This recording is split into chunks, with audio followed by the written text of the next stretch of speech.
Hi friends, it's Ashley and welcome back to the channel and to another reading vlog. And so in today's video we're going to be reading a YA fantasy book that just came out this past June and is The River She Became by Emily Varga, which this cover is like stunning. I love this cover and also the edges. And this is the first book in a romantasy duology with Fae. And so I'm going to read the description on the inside flap just to give you an idea of what it's about. Yasima is a brilliant scholar and loyal servant of the Empire, or so they think. By day she catalogs the Fae relics of her conquered kingdom, but by night she reclaims the artifacts in secret to restore magic to her dying land. When she finally uncovers the elusive key to cross the river into the Fae world and save her people, she steps into a realm ruled by monsters wearing beautiful skin. And among them is a cold-eyed captain who sees through her lies. But even he isn't what he seems. Beneath the guise of enforcing a cruel regime, he works to overthrow it from within. To succeed, he needs the same vanished relic Yasima seeks, the crown of an ancient Fae queen. With magic that is a mystery even to her, Yasima can help him find the crown and save his family from a fate worse than death, unless she steals it first to help her own. To survive, they must work together to outwit ancient curses, battle creatures born of nightmares, and find a power that could resurrect their worlds. But as secrets unravel and loyalties blur, they face the greatest danger of all, losing their hearts to each other. And so this one, it just sounds so good. And the artifact element of it is giving me mummy vibes. And also a little bit of the same vibes of What the River Knows, which is another YA fantasy duology. And this is one that I really loved. And the romance also sounds like it has the potential to be really good and a lot of fun. And I want to know more about the cold-eyed captain who sees through her lies. Like, tell me more. I need to know more. And so I'm gonna go start reading this, and I'll be back with my first thoughts after I read some.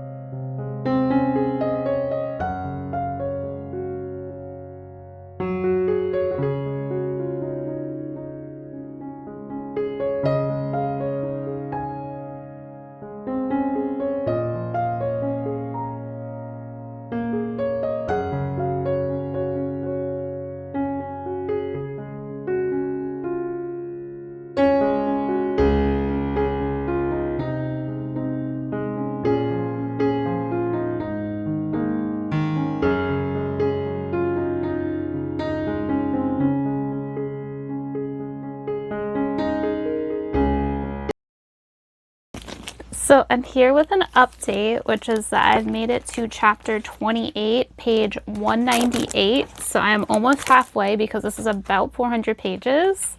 And so far, I am really enjoying this. I'm having a good time. I've been reading a lot of cozy fantasy lately, so this is a nice change of pace because this is definitely not cozy fantasy. And I love cozy fantasy books, and I love like the low stakes, cozy vibes of them and how they feel like warm hugs, but every once in a while I need to read something more exciting. I need something with more high stakes, and this is exactly that. There's already been exciting things that have happened. There has been life or death high stakes already, and there's also been some darker moments in here too as well. And something I was pleasantly surprised about this book was that it is dual perspective, and from reading the inside flap, I didn't think it was going to be. I thought we were only going to get the perspective of our main female character Yasima, but we actually also get the perspective of our main male character Kion, and he's our Fae love interest.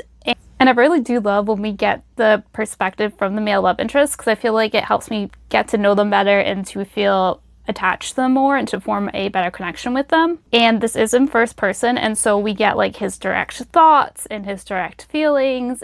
And so for both him and our MFC Yasima, I'm liking them a lot as characters. In these first 200 pages, the book takes time developing the characters and gives time for us to get to know them. And they definitely feel like characters of their own. They don't feel like cookie cutter like. Yasima is very much strong. She has a fiery personality, but at the same time, she still has weaknesses as well. So her strength lies in her intellect and her knowledge and how she's able to find these ancient Fae relics in order to help her people. And she is very stubborn and determined to cross the river that separates the human lands from the Fae lands so she can find the crown of a long-lost Fae queen that has the power to destroy the barrier between the two worlds. And she wants to do this because her people are currently enslaved by this other group of people, and they are digging up all the Fae artifacts and sending them back to their queen as trophies. And the problem with that is the Fae artifacts are actually what is keeping the land alive. They are what keeps the soil fertile. And so now Yasuma's people are starving because they can't grow crops. And so she is able to find this artifact at the beginning of the book and cross into the Fae lands. And there is where our male love interest lives, Kian, and he's very much broody. He's secretive because he's kind of living a double life. So his people, who are the River Fae, were conquered by this other Fae court, the Salt Fae. And he is trying to bring the Salt Fae down from the inside. And so he has become close to the Salt people who are in charge. And he's actually like the general for them now. And so he kind of has to pretend to hunt down rebels, but in actuality, he is actually the leader of the rebels. While the Sword Court knows that he's originally from the River Court, they don't know that he's actually a prince of the River Fae. And then the relationship between Kian and Yasima is very much a slow burn one. Like, she doesn't even learn his name until page 166. That's how slow burn this is. However, in the chapters I recently read, you can see Kian, he's starting to fall for her, but he doesn't realize it because in like his chapter perspectives, you see him caring about her, but being like, why am I caring about this weak like human and what happens to her? But he does, and he's fairly protective of her, and so he is falling first, and it's just really cute to see, and it's making me a little giddy. And then another thing that has really stood out to me about this book so far is the world building. So the world building is like excellent in here, although I do have to say at the beginning I was a little bit confused because I was just trying to like absorb the information and wrap my head around the world. But then at a certain point while reading this, everything just like clicked into place. And so the world in here does feel very distinct. You have the Fae lands and the human lands that were separated for a certain reason that you learn about. And then within these Fae lands, you have different types of Fae that live there, the different courts of Fae. So as I mentioned, you have Kian's people, who are the River Fae, and then you have the people that conquered his people, the Salt Fae. And then there's some other types of fairies that have been mentioned in here too so far. And so it's very interesting just getting to learn about the different types of fairies. And then within those different types of fairies, they all have like different types of magic as well. So Kian's people has magic that is connected to life and like to the land. And then the Salt Court has a different type of magic. Going back to Kian, so he does have that magic that his court has, but he's also recently been developing another type of magic. And so he's been experimenting with that. And so those scenes have been very intriguing. Then Yasima, our main female character, she also has her own type of magic, and that is very interesting because humans don't usually have magic. And also there's like more about like her past and her parents and her history, which I feel like there's some secrets there that haven't been revealed yet that probably are connected to her magic, because she mentions how her mother a long time ago crossed the river because she also wanted to get rid of the river and the barrier between the two lands to make life better for Yasima and their people, but she never returned. Then Yasima also has a journal that was left behind by her mother that has information about the Fae and their artifacts that they left behind. And at the beginning of the chapters, there's little excerpts, and some of those excerpts are from her mother's journal.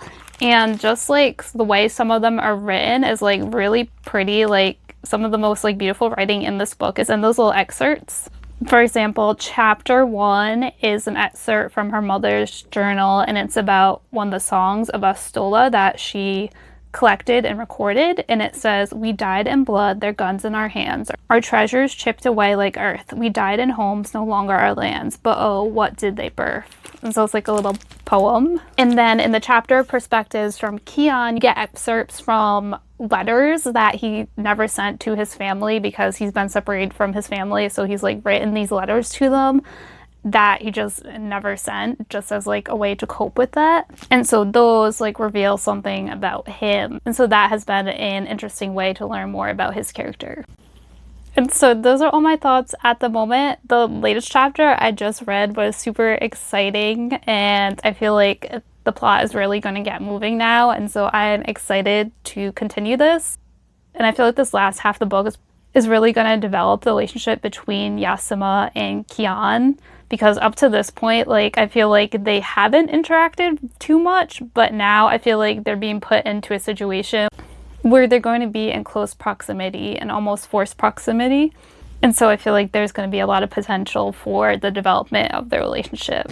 So I'm here with another update. I am now on chapter 45, page 339. So I have less than 100 pages left, and so many things have gone down since we last spoke. The plot has intensified. There have been some romantic developments. Our two main characters, Yasima and Kian, have finally admitted to themselves that they have feelings for each other, and also they've shown those feelings a little bit to each other as well, which those scenes made me giddy. The one bed trope made an appearance, and also they're like at the point where their feelings for each other are making them prioritize each other and also making them make some tough decisions that they wouldn't have made otherwise. And then their acknowledgement of their feelings of each other is also reflected in the little excerpts before each chapter, because now they're talking about their feelings for each other in those little passages, and it's just like so sweet and cute to read. And then in addition to that, there has been more development and exploration of the magic system. And we have gotten more scenes with Kian and Yasima using their magic, and the way the magic is like depicted in here and written and described is just so cool. And I can just picture it in my mind like it's a movie. And just like in general, this book is very well written. And in particular, I love the scene where Kian uses his magic, like on page 255. That was really cool and epic to read. And where I just like left off in this book, things have already gone down, but more things are about to go down. And the main villain in here, he is awful. I hate him so much, and I really hope he gets what he deserves, because he just does the most awful things without a care in the world. And so I'm excited to see what's gonna happen and how this is going to conclude, but I'm also nervous because this is the first book in a duology, and so this could end on a horrible cliffhanger. But before I finish this, we are going to do some baking, which is why we're in my kitchen right now. And so we are going to bake a chocolate cake. Specifically, we're going to bake what's called a wacky cake, which is a cake that doesn't have eggs, butter, or milk, and this recipe was developed during the Great Depression when those ingredients were scarce. And I didn't know about this cake until I had it at my husband's parents' house. And I've never actually made it before, but I was just thinking about it the other day, and I looked up the recipe, and the recipe is like really simple. And like simple baking recipes have been my jam recently because my life has just been really busy, like my work life and my personal life. And so I haven't had the energy to do anything complicated. And so this seems like the perfect recipe to do tonight because I do want like a little sweet treat. And so we are gonna do that now.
That's why I love Yasima as a character.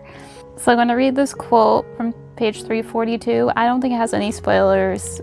So it says, "If we can't love while we are fighting for our lives, then what are our lives for? What are we fighting for if not love?" Like, that's so good. So true. Oh, the romance is so sweet, and the romance is so cute and sweet right now. It's making me even more nervous about how this is gonna end. Okay, this chapter, chapter 45, is so beautifully written, so like full of like beautiful emotion. I feel like that is now like my favorite like chapter scene of the book. It's chapter 45.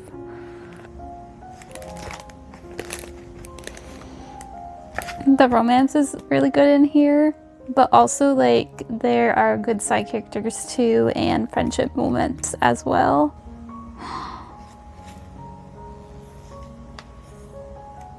No.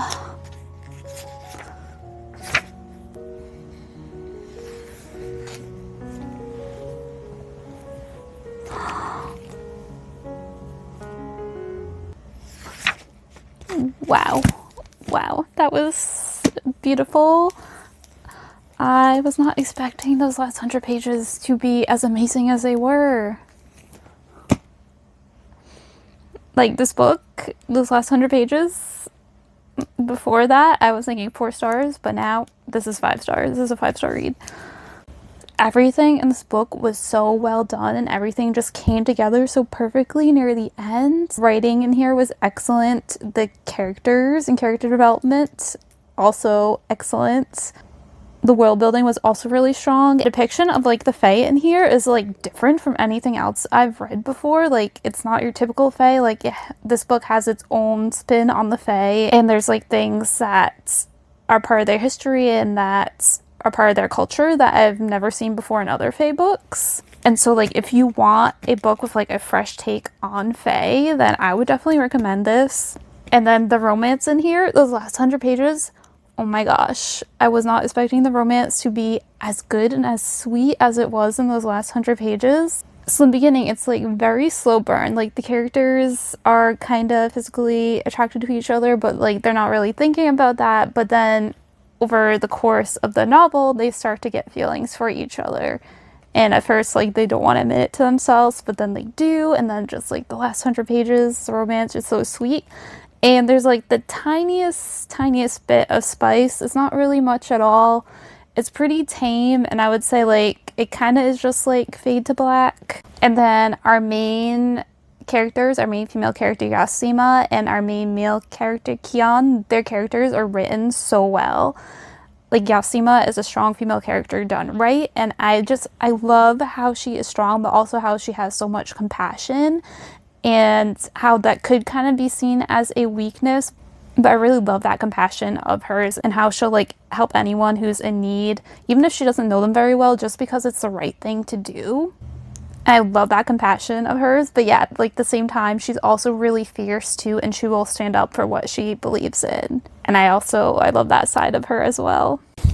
And then Kian, he is so pretty, his magic is really cool, and like Yasima, he'll do like anything for those that he cares about. And then in addition to the characters and the romance, the plot in here is very well placed. So there's some world building at the beginning, but then also there's like exciting pivotal moments that happen like throughout this book. So there's something like that happens near the beginning, something that happens near the middle, and of course the big thing that happens near the end. And speaking of the ending, this did end on a cliffhanger, a pretty horrible cliffhanger. However, even though the cliffhanger was heart-wrenching, the book still like leaves you off the like with a sense of like hope and a sense of warmth that things are going to be okay eventually. So yeah, overall, I love this. It's definitely in my top 10 books of the year that I've read so far. I definitely recommend this, and I will most definitely be reading the sequel when it comes out. And yeah, so with that, I am going to end this video. Let me know down below if you read this, what you thought of it. Thank you so much for watching. Until next time, bye!